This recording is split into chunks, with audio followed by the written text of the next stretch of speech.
Hello, everyone. It's Shane Kanto, your Wasteland reviewer, and welcome to Wasteland Talks, my weekly talk show where I talk about whatever the hell I want. And we have another episode of Classic Review. And joining me is my frequent collaborator, and actually probably mostly the only one that comes on and does these classic reviews because Adam keeps sending me movies that get off my watch list. But Yes. Adam, thank you so much for coming on. Oh, mate, it's always a treat, and especially when we're talking about films I want you to talk about. So yeah, love being on. And not only is this talk show where I talk about whatever the hell I want, sometimes it's what other people want me to talk about. So, Yeah. and that is Contact. And this is from 1997. This is from director Robert Zemeckis.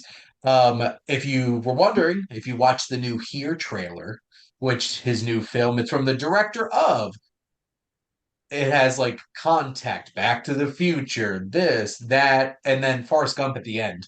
But has Contact there. So that's a pretty big deal. Mm. Um, I was also supposed to see that movie for my birthday weekend with some of my friends, and then they moved it up 2 weeks to November 1st instead. A fun little fact. I didn't know But Zemeckis had a new one coming.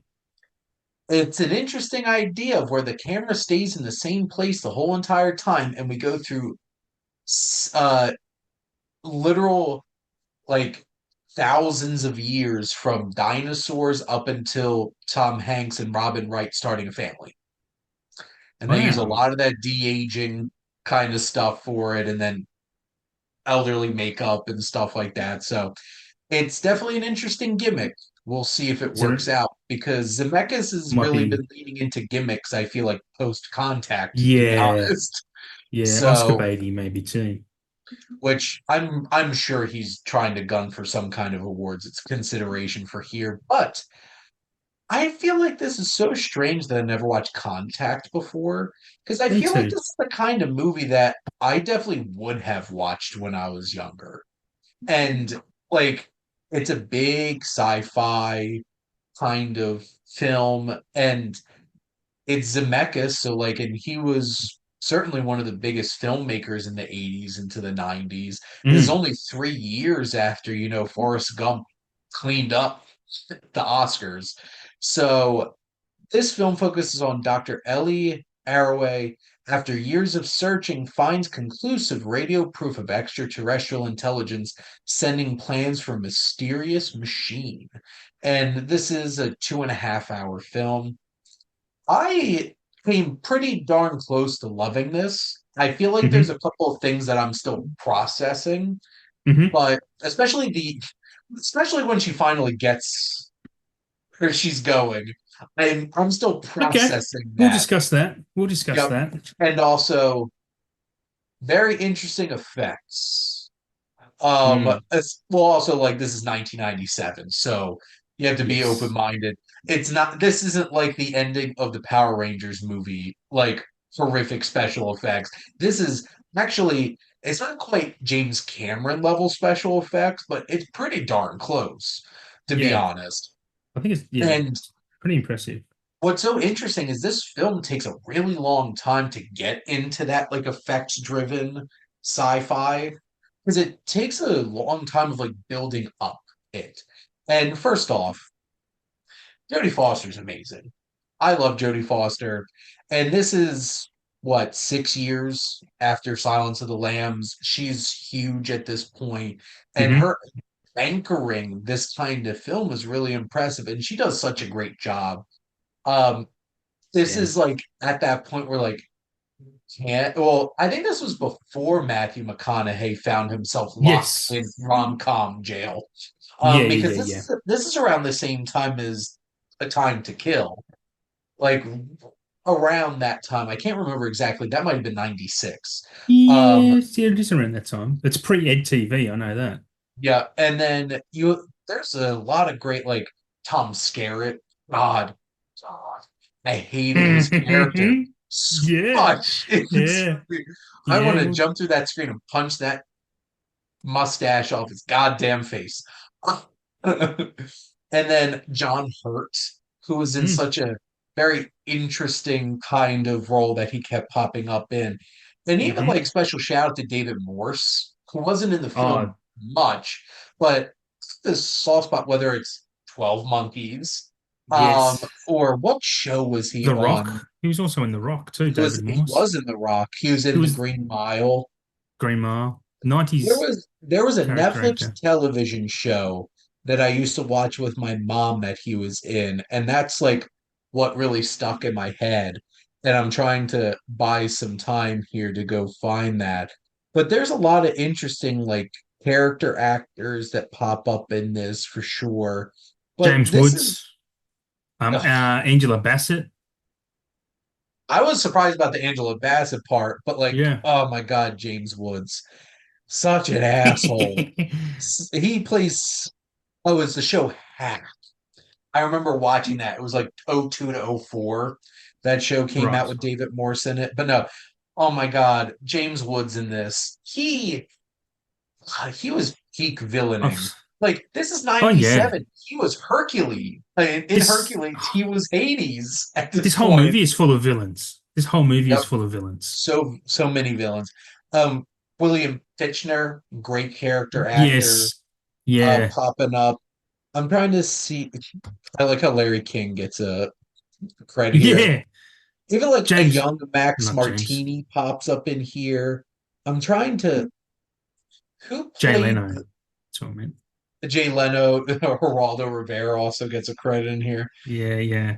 It was Jake Busey. Um, Jake Busey. Dude, I still can't stand that guy, even today, because of this movie. I do not like him. Even like Rob Lowe, who was playing like the super, Yeah, like the was the yeah, representative of like the Christian right yeah, yeah, in the yeah. film and stuff like that. That's what's so fascinating about this film is how much this digs into complex ideas of faith and science that is still so damn relevant, what, Mm. 27 years later? Well, Um, yeah, I mean, this is based on the Carl Sagan book. And if you don't know who Carl Sagan is, like anyone listening, like this guy was probably the greatest science communicator of all time. And I read the book of this, and it's a beautiful book as well, many years ago. And the movie holds up to it pretty well. Yeah. absolutely. And there's just so much depth. I saw one of the big criticisms that I saw of this film is that too many characters are more ideas than people. And I like I didn't have a Yeah. problem with the fact that like a lot of No. these characters, like their existence really is like Jodie Foster's whole has dedicated her whole entire life to this. Like this Yeah. is who she is. And even like young Jenna Malone, who Jenna played her Malone. Yeah. Yeah. at the beginning of Yeah. the film, it's like from then. And like of course, like I'm surprised this wasn't a Disney movie. Dad dies. Kind Yeah. of thing. Yeah. And like her growing up, Are we like Matthew are we going to talk about McConaughey's. that? Are we Oh, going to go talk ahead. about that tracking? We're going to talk about that tracking shot into the mirror. Oh my God. So obviously, like there's the Spielbergs, there's the Scorseses, there's a certain level of filmmakers. I feel like Robert Zemeckis kind of gets like I don't know specifically this label, but he kind of gives the vibe of like Spielberg light. Yeah. And like he takes Yeah. on a lot of projects that you could see Steven Spielberg doing. I could 100% see Steven Yeah. Spielberg doing a film like Contact Yeah. or To the Future or something like that. But there is some really impressive filmmaking and visual storytelling that Robert Zemeckis Mm. does in his films. And Mm. that shot, and that got It's an me. all-timer. It's an all-timer shot, isn't it? Every time Mhm. I've seen this movie 20 times, and every time that shot just blows me away. Every It time. got me. Got me bad. I'm just like, oh, Yeah. I see what's going on Yeah. here. So Yeah. this might sound really, really sacrilegious for me to say. I don't know how much Alan Silvestri's score really fit for me in this movie. Mm. It gave me too much feeling like Forrest Gump kind of Okay. score at times. And I don't know if that really worked for me in some moments in this film.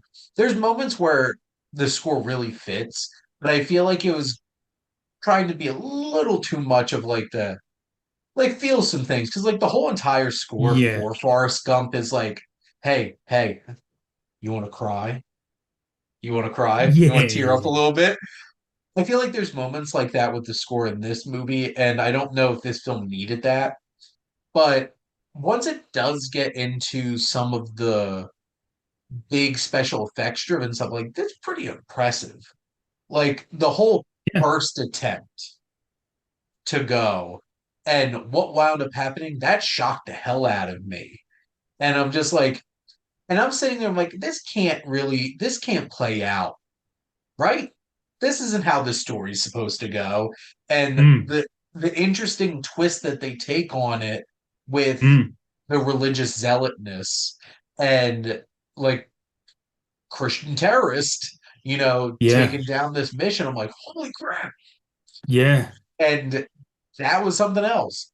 And then the whole entire sequence where we actually get to see what happens was so creative and so interesting. Because like this yeah. really does feel like this is sitting in between like a Spielberg and a James Cameron kind of movie. Hmm. And I don't know if it was because like it gave a little bit of Abyss vibes with some of like the special effects, but like there's some interesting choices throughout. And then once we finally got to where we were going, it gave me a lot of AI vibes in terms of like Okay. towards the end of the film with like how the special effects are. And Oh, okay. because like obviously it's supposed to be otherworldly, it's not supposed to feel natural. And I feel like it works then for how that beach looked. Mm. And I was just kind of sitting there like, whoa, what is this? Well, And that's you know where that's based from, though, right? That beach. That's like her at the very start where she draws yeah, that beach of Pensacola. Yeah, yeah, yeah, yeah. and like, and that's the thing because this doesn't turn what I found fascinating, this doesn't turn into like, this isn't like Close Encounters, where it becomes like this, oh my God, aliens. This is such a personal Yeah. journey in the end. Hmm. And what the Hmm. journey winds up being is so personal and to her. And I feel like that's what brings so much emotion to it. And I feel like I have to watch it again to really 100% grasp like what the point was, like besides the like the obvious that like they were trying to what she was seeing is obviously meant to invoke some kind of emotional connection to her because like this was her journey and stuff like that. Yeah. Yep. No, continue. I mean, I'll have thoughts when it's my turn. I'll have thoughts. Well, jump in. Well, Well, specifically for this, I'm interested to hear what you have to say about this because I'm still processing that particular part of the movie, to so be we're perfectly so honest. we so obviously we're giving spoilers. So basically, Yeah. when she gets to where she's going through that awesome travel through those wormholes Hmm. through Yep. um when she sees her dad, right? Hmm. So they present themselves in a way that she would be familiar and comfortable with. So that's why she lands on that beach that she Yeah. drew as a child, because all of it's all about her childhood memories. And um, so they present themselves in a way that's digestible, I guess, Yep. to them. And even for him to say, we didn't build these roads, they were already there when we got here. We don't know who built them, but we know how to use them. This is just the first step. It's why it's been done for billions of years. So for me, overall, this movie makes you ask questions. It doesn't answer questions, which is what Carl Sagan, and any scientist, wants. That's how we progress as a society, is by asking questions and answering them. And Yep. that's what this film does so brilliant. And this is kind of one of the reasons I love it, is that, and I do love it. I know it's got its flaws, but I love it so much because it questions everything you might think is real. Hmm. And it puts thoughts in your head that the bigger possibilities of the galaxy, of the universe. And the one through line, and especially her closing line when she's got the kids at the big array, and Mhm. she says, "Well, it'd be," she just mirrors her dad and says, "It'd be an awful big waste of space if we were the only ones living in this entire Mhm. universe." So I think I've lost my train of thought, but I think that's basically the whole point of it. It is a personal journey for her, but that's why I love the way it interweaves everything into the film. Is that she is obviously the central character. She is she is us, the audience, trying to figure stuff out and trying to progress. Um, Sorry, I have so many thoughts about this film. I'm losing where I'm actually what I'm actually talking about. I'm going to need you to That's prompt okay. me. Honestly, I'm going to need you Well, to prompt and me. what's interesting is I feel like where this film bridges the gap between faith and science is in like its final sequence with like the whole hearing and Yeah. everything. And I found that very interesting that Ellie gets put in the chair where she doesn't have evidence, but she Yes. believed it to happen. And obviously, like that's Faith. very clear, like that's supposed to be that Yeah. kind of experience. And I think that was a big moment where Palmer's like, I believe her. Yeah. And because the Mm. thing is, like, for him, in his worldview, he doesn't have to find evidence to believe in something. Yes. Yeah. Yeah. And Yeah.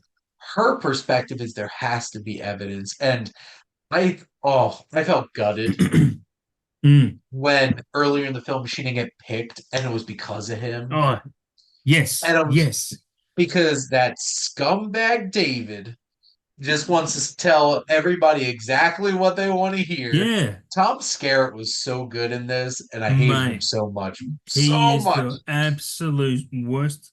People talk about the biggest villains of all time in cinema, and he has to be one of them because he canned her budget, basically sent her away from that place in Central America, lost their budget, and then she finds it and on a private He budget, and he takes comes takes all the all her credit. glory when she's lining up to go and even speak at the president at the White House conference. She's ready to speak, and he gets up and does it as he's the leader of the. Nothing to do with that program, but he takes all her credit, Yep. and then he steps down from the advisory board to take her spot on that seat, which thankfully he did because that's a great comeuppance as well. Not Yes. only is it just that Christian terrorism, it is a comeuppance for that. I won't use the C word of a man, but that's what he is. He's He really absolutely, is. He he is really the is that C absolute word. worst. And the way he plays up, and the character development in this is how they built him as he's he is saying what he does tell them what they want to hear, so that's why they pick him. But even when he's in front of those news cameras and constantly talking about the test dummy, we lovingly call him Earl or something, whatever they actually call. I can't remember right now, but just he plays the game, but Yep. behind closed doors, he's an absolute asshole, and it resonates with me because I know people I've worked in a career full of people like that, and it's aggravating as hell. I'm sure a lot of people can relate to that. Nothing bothers me more than somebody taking credit for something you did. Yeah, oh yeah, That's the thing. I absolutely. I might not get paid as much as I think I deserve. I might not have the title that I wish I had, but I do my work. And if somebody Yeah, else tries to take credit for it, I'm not a happy camper about it. no, no, And I'll also tell them off about it. I'm yeah, at that point in my life. yeah. And that character struck a nerve with me. I'm just like, son of a Mm. bitch. And that's Um, that's a brilliance of the filmmaking and the writing though too, right? Because it's a spectacular film for that, and even the Jake Busey of it all. I don't think he says a word really in the whole film, but I hate that guy. I hate that guy because they give him even the way he looks. You kind of hate the way he looks. Um, he represents so much that I hate about America right now. yeah, yeah, yeah, And that's why that even resonates even more now. Where yeah. 2024, Extremism. one of the Yeah, problems this country has. And the final sequence where like you have this hearing and James Woods being such an asshole, but James Woods is so good at being an asshole. Um, continue. and he just where it's like she doesn't have evidence. But that, when you Mm, find out at the yes. like the very end of That's that sequence where it's like, yeah. yes, there wasn't on the tape, but there was what, like 19 hours of it. Uh, yeah. Yeah, yeah, yeah. I'm like, Even though what? it recorded. And yeah, what interests me is this record continue. And because he swivels in his chair. And then this prick is gonna run for Congress as well. Yep. Like he quits being head of the NSA because they're all self-serving assholes. Everyone in this movie, except for her. She's the only one with altruistic purpose, and her immediate team. But Yeah. everyone else, even that's my biggest issue with this film is the romance between her and Palmer, Joss, Matthew Mhm. McConaughey. I can't remember if that's in the book or not, but it feels like a studio forced thing because it's not deserved. They're completely opposite worlds, they're completely opposite belief systems. It Yeah, but doesn't Adam, work, and they're attractive. it's just not gonna work. It's so dumb. It's just so dumb. They had that one night stand in the jungle. Yeah. Then But she they left it kept, at that. yeah, yeah, And like, yeah. They kept bumping and into each other though, and he's an asshole to her. Like he's the one that stops her going on that shit because I told the truth and he told you exactly what he wanted to hear, but you still chose him. The fact and that religion enters this conversation at all is worse than the Tom Skerritt of it for me. Like religion has nothing to do well, with and he this. really betrayed her. And the fact that Absolutely. he's just like casually, I couldn't vote for somebody who doesn't believe. And it's just like, Yeah. you What's got piece of crap. Like, yeah. It's got there's nothing to do with nobody, it. nobody on that planet more qualified for Absolutely. Or more that job deserving. than Ellie. Yep. And also, I think the most believable thing about this movie is that the US government made a deal to build the second one out of sight of Yeah. everybody so that the US military could do it. I love that John Hurt line where he actually calls her up and says, "Why build one when you can build two at twice the cost?" Look, it's so good. It's so good. It's just but it's because it's so true as well. I wish I caught. They dropped it there when they're like, was it Japan? Yeah, it was Japan So on the Hokkaido. Japan Yeah, dropped out. I'm yeah, like, I should have been more suspicious of that. Watching the movie and you're just like, but why? And of course, yeah. it's because of money. There's So, too much. Yeah, yeah, yeah. There's too much other stuff going on to be worried about it, and that's why it's a nice little reveal. well, that's why it's a nice little nugget that gets dropped there, and you're just like, oh, and then all like Mm, comes together. I Don Hurt's character is such a challenging character to make work in a movie because he's like yeah, this super intelligent, super powerful, super wealthy guy that just like casually lives in the drops in sky. when he lives in a sky and drops in when he needs to. Yeah. And like that whole James Woods conspiracy at the end too is just Mm, believable enough to be like, yeah. Yeah. Well, for them to cover it up because she's got yeah, the evidence and they say it just dropped straight through and it did, but you're in a wormhole in this time dilation. That's what this machine does. It's a time dilator and it's a portal to travel yep, device, right? Yeah, and then it records still 18 hours of static and he knows about it, but they're covering it up because yep, the US want the secrets, they want the power. Knowledge is power, right? And that's what that's yep, all about. And one good thing, and you know me and anyone who's watched or heard me enough knows that one of my biggest gripes with cinema tropes is ending on a court case. But this is the best example of it I know of, where this ends in a court case, and the callbacks, especially to her, they basically say to her, "You want us to believe you like go on faith from what you're telling us," and yep, that whole religious science thing, and then it's even the Occam's razor callback, which is mentioned a few times throughout this film, where the simplest explanation is the most logical one, where that goes against her, as you know. So it's the toing and froing between those dynamics is just it's so phenomenal. I just love it so much for that because again, it doesn't answer anything. It asks you stuff and it inspires you to think. This film inspires you to think and think deep about where we live, what's our place in the universe, why are yeah. we just all of that. And I love it so much. and I I don't mean to be this way, but I'm a huge LA Confidential fan, and Same. I'll never be happy with the fact that like Titanic just swept up so many Oscars that year. And like Yep. this came out the same year too, and I'm thinking like Yeah. 97 what is a the big fuck? year, man. Like where was the love for Contact? People people But then go I on saw about like it had like middle like it I think it had like a 60 or 70 something percent on Rotten Tomatoes. And I'm like, that's I way too low.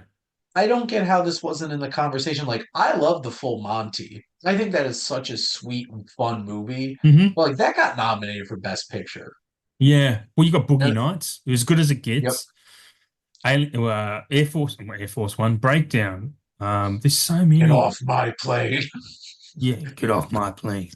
I feel like if It's- we had the extended 10 movies yeah, for yeah, it Best might Picture, have. maybe Contact would have got some love. But like Jackie Brown. I like this more than Titanic. Um Oh so wow. Okay. uh hey, I am certainly that person that thinks that Titanic gets way too much love Yeah. because technically incredible. That romance is so like I get like it has the classism aspects and stuff like that in it, but it's just so boring. From like there's nothing Really?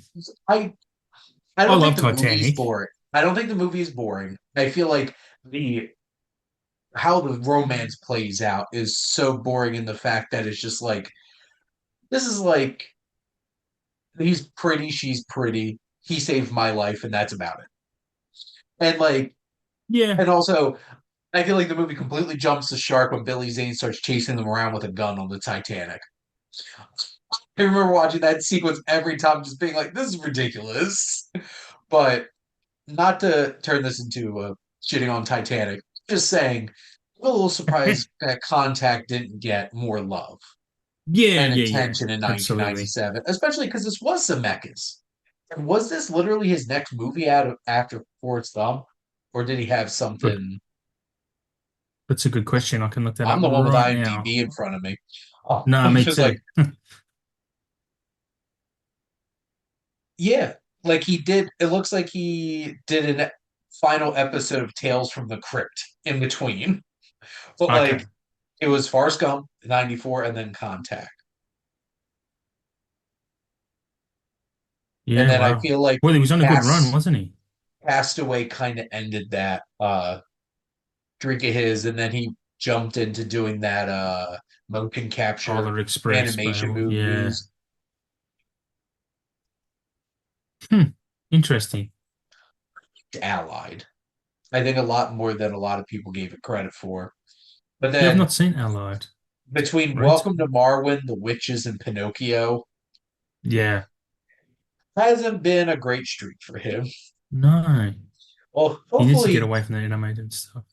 hopefully here makes a difference. But no, I'm glad that you gave me the excuse to finally watch this, and I Hmm. was really I'm impressed glad by you did. this.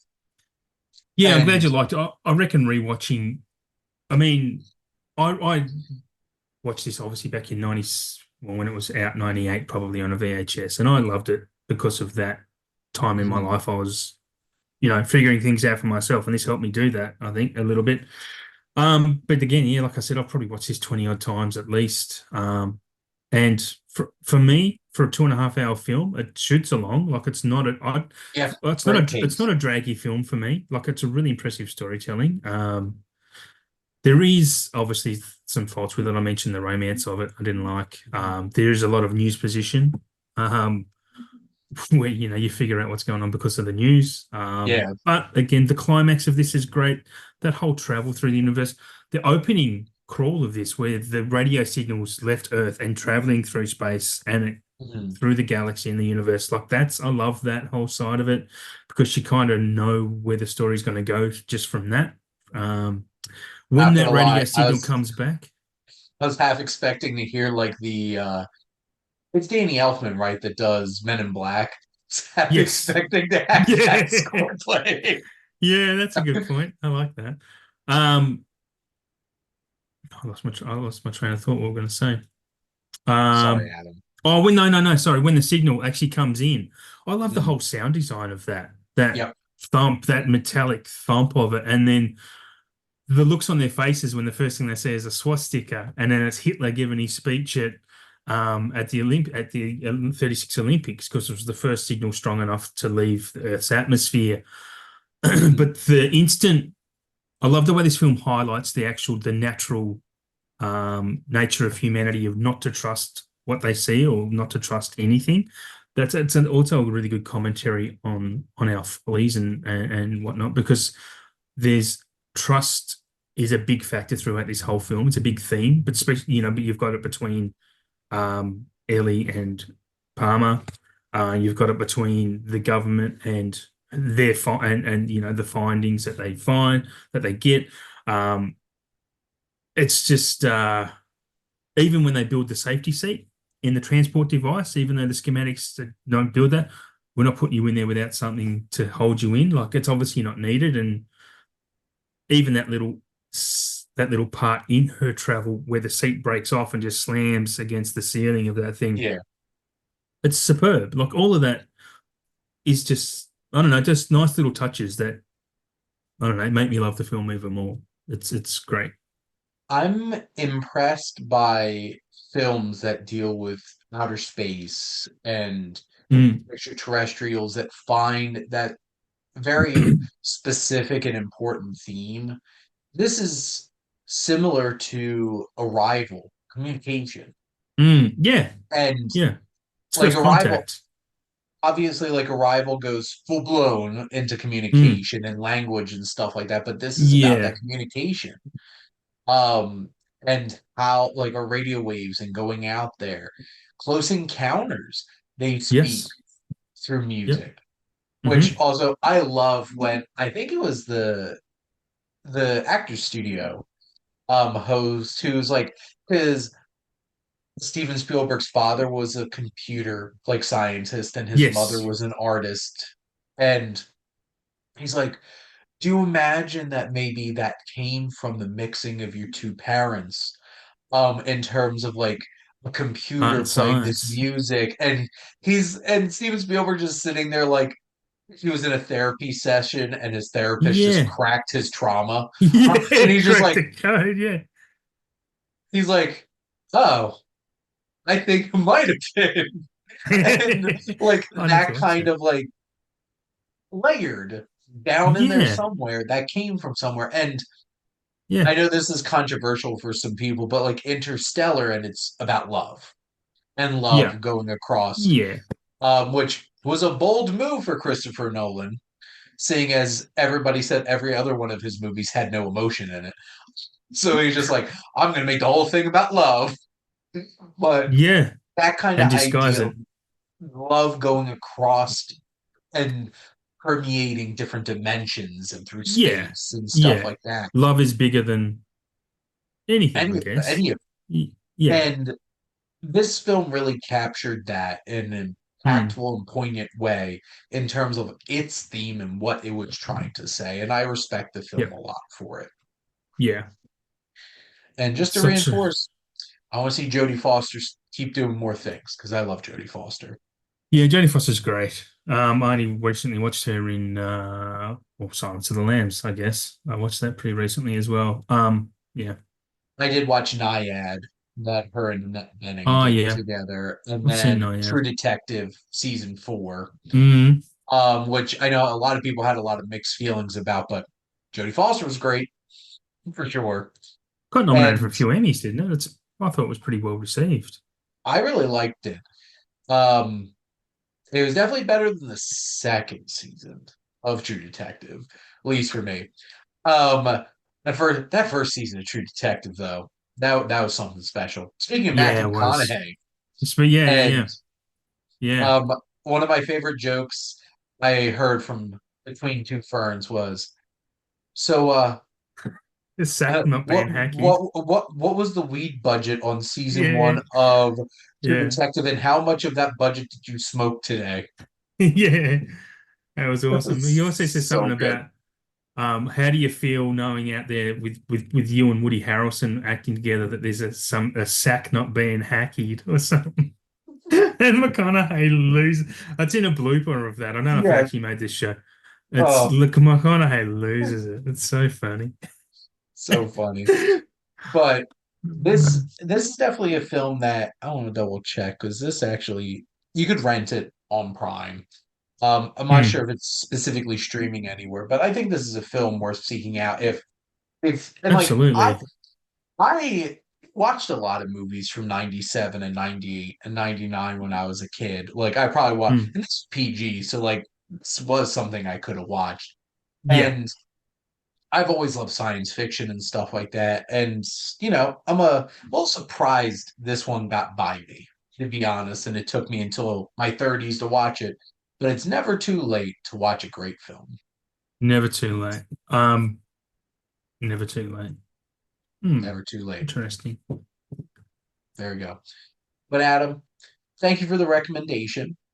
And we'll be certainly circling back around in a couple of months for another classic review and having you on here on the Absolutely. talk show. Sweet. Sounds good. Yeah, I'm always keen. And thank all of you out there for always tuning in and supporting your Wasteland reviewer. I don't let's see.